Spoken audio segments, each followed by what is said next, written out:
প্রিয় শিক্ষার্থীরা, আসসালামু আলাইকুম। আজকের ভিডিওতে সপ্তম শ্রেণীর গণিত বইয়ের তৃতীয় অধ্যায় পরিমাপ থেকে ২৬ নম্বর সৃজনশীল অঙ্কের সমাধান করাবো। এখানে একটি তথ্য দেওয়া আছে। এই তথ্যের আলোকে নিচের ক, খ এবং গ নাম্বার প্রশ্নের সমাধান করতে হবে। তো এখানে দেখো, তথ্যের উদ্দীপকটি খুব ভালোভাবে পড়ে বুঝে তারপর সমাধানগুলো করার চেষ্টা করতে হবে। একটি সামান্তরিকের ক্ষেত্রের ভূমি 40 মিটার ও উচ্চতা 30 মিটার। তাহলে ভূমি কত? ভূমি হচ্ছে 40 মিটার এবং উচ্চতা 30 মিটার। এরপর বলছে সামান্তরিকের ক্ষেত্রের ক্ষেত্রফল বর্গক্ষেত্রের ক্ষেত্রফলের সমান। তার মানে সামান্তরিকের ক্ষেত্রফল যত বড় হবে, একটি বর্গক্ষেত্রের ক্ষেত্রফলও ঠিক তত বড়ই হবে। ক নাম্বার প্রশ্নে বলছে চিত্রসহ সামান্তরিকের সংজ্ঞা লেখো। তো এখানে আমাদের যে কাজটা করতে হবে ক নাম্বারে, সেটা হচ্ছে চিত্রসহ সামান্তরিকের সংজ্ঞা লেখা লাগবে। নাম্বার ২৬-এর ক নাম্বার। প্রথমে আমরা সামান্তরিকের একটি চিত্র অঙ্কন করি। তো সামান্তরিক মানে কি জানি? যে চতুর্ভুজের বিপরীত বাহুগুলো পরস্পর সমান্তরাল তাকে সামান্তরিক বলে। তো মনে করি যে যে চিত্রটা অঙ্কন করতেছি এটা একটা সামান্তরিক। এ বি সি ডি একটি সামান্তরিক। তো সামান্তরিকের এ বি বাহুর বিপরীত বাহু হচ্ছে ডিসি বাহু। এই বাহু দুটা পরস্পর সমান্তরাল। সমান্তরাল মানে কি? এই যে এখান থেকে এর দূরত্ব, এখান থেকে যেখান থেকে এর দূরত্ব ধরো না কেন, প্রত্যেকটা দূরত্বই সমান হবে। এবং এ ডি এর বিপরীত বাহু হচ্ছে কত? বিসি বাহু। তো বিসি এর বাহুর দূরত্বটাও প্রত্যেকটা ক্ষেত্রে আমাদের কি হবে? সমান হবে। তো এখানে এ বি সি ডি একটি কি হলো? সামান্তরিক হলো। এখন এই সামান্তরিকের সংজ্ঞা দিতে হবে।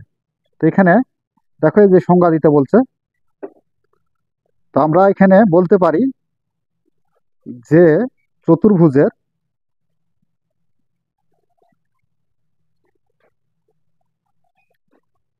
বিপরীত বাহুগুলো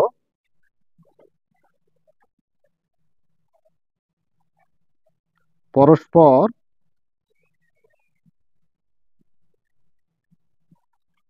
সমান্তরাল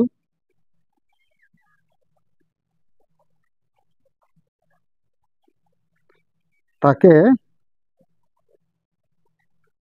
সামান্তরিক বলে।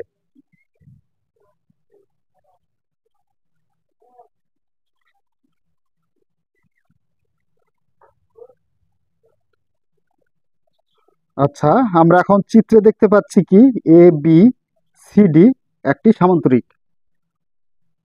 চিত্রে এ বি সি ডি একটি সামান্তরিক।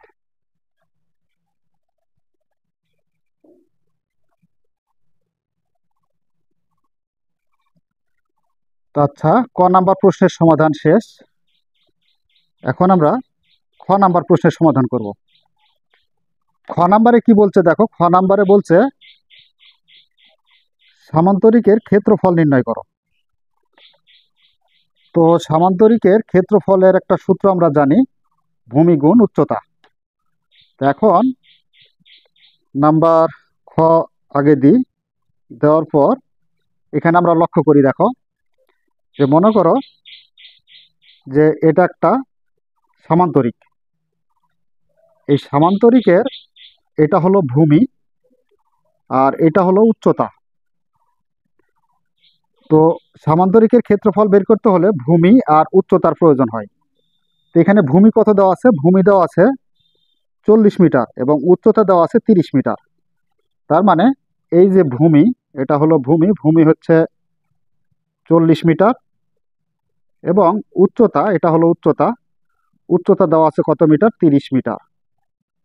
তো সেই ক্ষেত্রে এই সম্পূর্ণ সামান্তরিক ক্ষেত্রের ক্ষেত্রফল কত সেটা আমাদের বের করে দেখাইতে হবে। তো এখানে আমরা বলতে পারি, দেওয়া আছে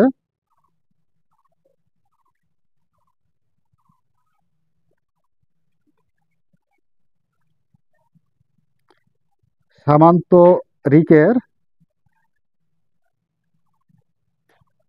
ভূমি 40 মিটার এবং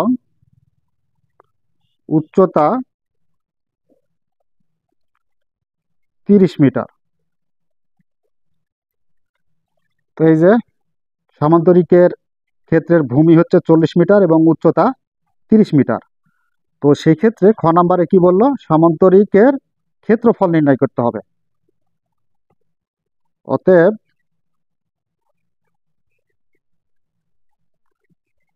সামান্তরিকের ক্ষেত্রফল, সামান্তরিকের ক্ষেত্রফলের সূত্র আমরা জানি, ভূমি গুণ উচ্চতা। তো সূত্রটা মনে না থাকলে তোমরা অবশ্যই উদাহরণের ভিতরে দেওয়া আছে, দেখো মূল বইয়ে, তোমরা একটু মনে করে নিবে। এখানে হচ্ছে বর্গ একক। তো বর্গ একক সূত্রে লিখতে হয়। এখানে একক মানে কি? এই যে এখানে এই অঙ্কের ক্ষেত্রে একক হচ্ছে মিটার, তাই আমরা এখানে লিখব বর্গ মিটার। আর যদি একক সেন্টিমিটার হয় তাহলে লিখতে হবে বর্গ সেন্টিমিটার। তো ভূমি কত? ভূমি হচ্ছে দেখো যে 40 মিটার, ভূমি হলো 40 মিটার আর উচ্চতা হলো কত মিটার? 30 মিটার। তো সেই ক্ষেত্রে এখানে ভূমির জায়গায় 40 মিটার গুণ উচ্চতা হলো কত মিটার? 30 মিটার। তো মিটারে মিটারে গুণ করলে আমরা পাবো কি? বর্গ মিটার পাবো। এবার 40 দ্বারা 30কে গুণ করতে হবে, তারপর 4 দ্বারা 3কে গুণ করো, 3 4 12, আর দুটা শূন্য আছে, দুটা শূন্য উঠে যাবে, 1200 বর্গ মিটার। তো এটাই হচ্ছে সামান্তরিকের ক্ষেত্রফল। তো এখানে প্রশ্নে কি করে বলেছিল? খ নাম্বারে বলেছিল সামান্তরিকের ক্ষেত্রফল নির্ণয় করো। তো সামান্তরিকের ক্ষেত্রফল অলরেডি আমরা পেয়ে গেলাম। অতএব সামান্তরিকের ক্ষেত্রফল 1200 বর্গ মিটার। আচ্ছা, এটাই হলো উত্তর। তো এই গেল আমাদের ক নাম্বার এবং খ নাম্বার প্রশ্নের সমাধান। এর পরবর্তীতে আমরা গ নাম্বার প্রশ্নের সমাধানটা করি। গ নাম্বারে বলছে বর্গক্ষেত্রের পরিসীমা নির্ণয় করো। তো একটি বর্গক্ষেত্রের পরিসীমা নির্ণয় করতে হলে বর্গক্ষেত্রের এক বাহুর দৈর্ঘ্য জানতে হবে। তো বর্গক্ষেত্রের এক বাহুর দৈর্ঘ্য আমরা নির্ণয় করব। তো এখন কোথায় থেকে নির্ণয় করব সেটাই হচ্ছে আমাদের মূল বিষয়। তো এখানে লক্ষ্য করো, এখানে বলে দেওয়া আছে সামান্তরিকের ক্ষেত্রের ক্ষেত্রফল বর্গক্ষেত্রের ক্ষেত্রফলের সমান। তার মানে এটা যদি মনে করো একটা সামান্তরিক ক্ষেত্র হয়, তো এই সামান্তরিক ক্ষেত্রের ক্ষেত্রফল কত বের হলো? 1200 বর্গমিটার বের হলো। এখন এই সামান্তরিক ক্ষেত্রের ক্ষেত্রফল ঠিক যত বড় হবে, একটি বর্গক্ষেত্রের ক্ষেত্রফলও ঠিক তত বড় হবে। তো বর্গক্ষেত্রের 4টা বাহুই পরস্পর কি হয়? সমান হয় এবং প্রত্যেকটা কোণ সমকোণ হয়। তো এই সামান্তরিক ক্ষেত্রের ক্ষেত্রফল যদি 1200 বর্গমিটার হয়, তাহলে এই বর্গক্ষেত্রের ক্ষেত্রফলও কত হবে? 1200 বর্গমিটারই হবে।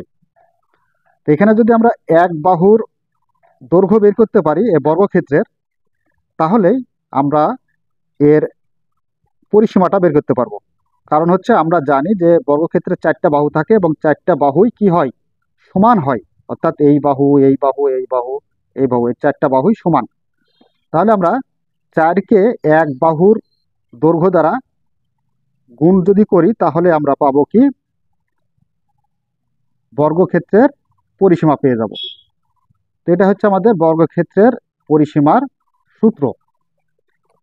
তো এখন লক্ষ্য করি বর্গক্ষেত্রের পরিসীমা নির্ণয় করতে হবে, সেহেতু আমরা প্রথমে এই যে এখানে সামান্তরিক ক্ষেত্রের ক্ষেত্রফল প্রয়োজন, কারণ এখানে বলে দেওয়া আছে যে সামান্তরিক ক্ষেত্রের ক্ষেত্রফল বর্গক্ষেত্রের ক্ষেত্রফলের সমান। তার মানে বর্গক্ষেত্রের পরিসীমা বের করতে হলে এক বাহু লাগবে, আর এক বাহু বের করতে হলে এই যে সামান্তরিক ক্ষেত্রের ক্ষেত্রফল লাগবে। নাম্বার গ নাম্বারে আমরা বলতে পারি যে সামান্তরিক ক্ষেত্রের ক্ষেত্রফল নিয়ে আসতে হবে। তো এটা আমরা কত নাম্বারে পেলাম? খ নাম্বারে। খ নং হতে প্রাপ্ত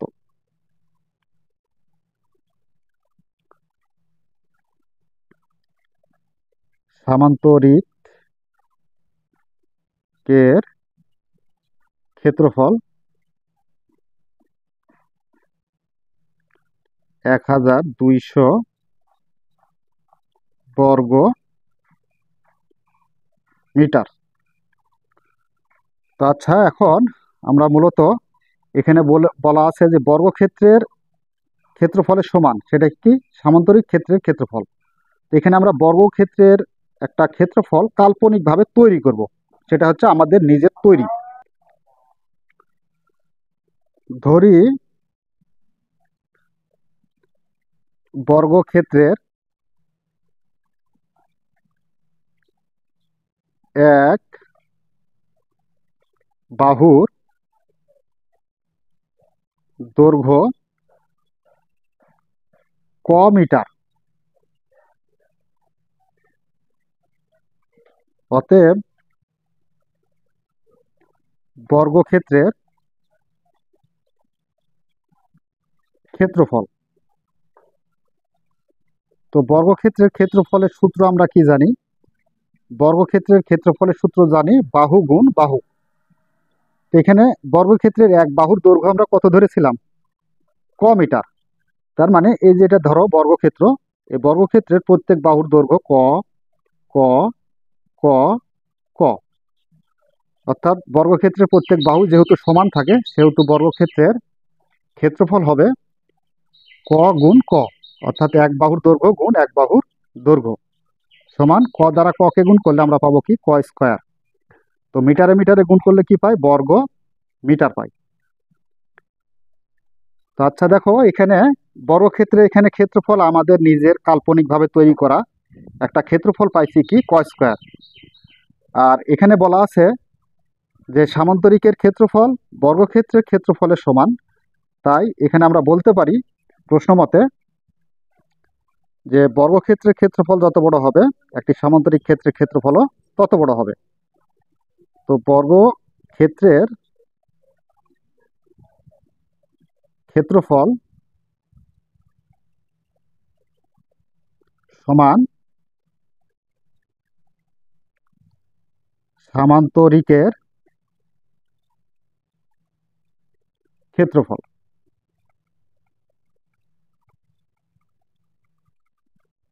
তো বর্গক্ষেত্রের ক্ষেত্রফল আমরা কত ধরলাম বা তৈরি করলাম কাল্পনিকভাবে? এই যে ক স্কয়ার। আর সামান্তরিক ক্ষেত্রের ক্ষেত্রফল কত আছে? সামান্তরিক ক্ষেত্রের ক্ষেত্রফল আছে 1200 বর্গমিটার। তো এখানে আমরা বলতে পারি অতএব বর্গক্ষেত্রের ক্ষেত্রফল এই যে ক স্কয়ার লিখব, কারণ আমরা ক এর মানটা বের করতে পারলেই বর্গক্ষেত্রের এক বাহুর দৈর্ঘ্যটা পেয়ে যাব। তাই বর্গক্ষেত্রের ক্ষেত্রফল ক স্কয়ার সমান সামান্তরিক ক্ষেত্রের ক্ষেত্রফল এই যে 1200 বর্গমিটার। তো 1200 এই জন্যই দিলাম, বর্গক্ষেত্রের ক্ষেত্রফলও যা সামান্তরিকের ক্ষেত্রফলও তাই। তার মানে আমরা বর্গক্ষেত্রের ক্ষেত্রফল সমান 1200 বর্গমিটার পাবো।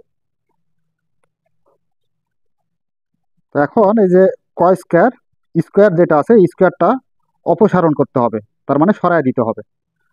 তো স্কয়ারটা যদি অপসারণ করতে চাই তাহলে আমরা তার উপর বর্গমূল করব, ক স্কয়ারের উপরে বর্গমূল করব, তাহলে স্কয়ারটা অপসারণ হবে।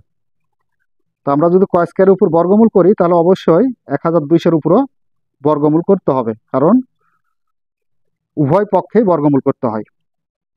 তো এখানে স্কয়ার আর রুট কাটা যায়, তাহলে থাকে কি, থাকে হচ্ছে ক সমান, এখন এই যে দেখো 1200-কে আমরা ভাঙাইতে পারি, 400 গুণ 3, তার মানে 3 4 1200, যেখানে 1200 আছে এখানেও 3 4 1200 হয়।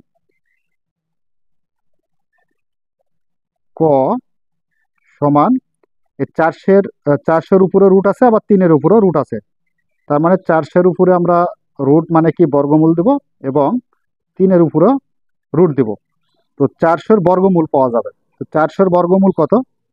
400-এর বর্গমূল হচ্ছে 20, কারণ 20 গুণ 20 করলে 400 পাবো। তার মানে এই যে 400-এর যদি বর্গমূল বের করি তাহলে আমরা পাচ্ছি 20, আর এখানে √3 আছে, √3 বা 3। তো এটাই হচ্ছে কি আমাদের বর্গক্ষেত্রের এক বাহুর দৈর্ঘ্য। তার মানে এই যে এই বর্গক্ষেত্রের এক বাহুর দৈর্ঘ্য আমরা কত পাইলাম? 20√3। কিন্তু এখানে বলা হয়েছে কি, গ নাম্বারে বলা হয়েছে বর্গক্ষেত্রের পরিসীমা নির্ণয় করো। তো বর্গক্ষেত্রে পরিসীমা নির্ণয় করতে হলে বর্গক্ষেত্রের পরিসীমার সূত্র আমরা কি জানলাম? 4 গুণ এক বাহুর দৈর্ঘ্য।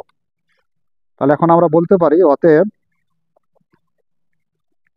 বর্গক্ষেত্রের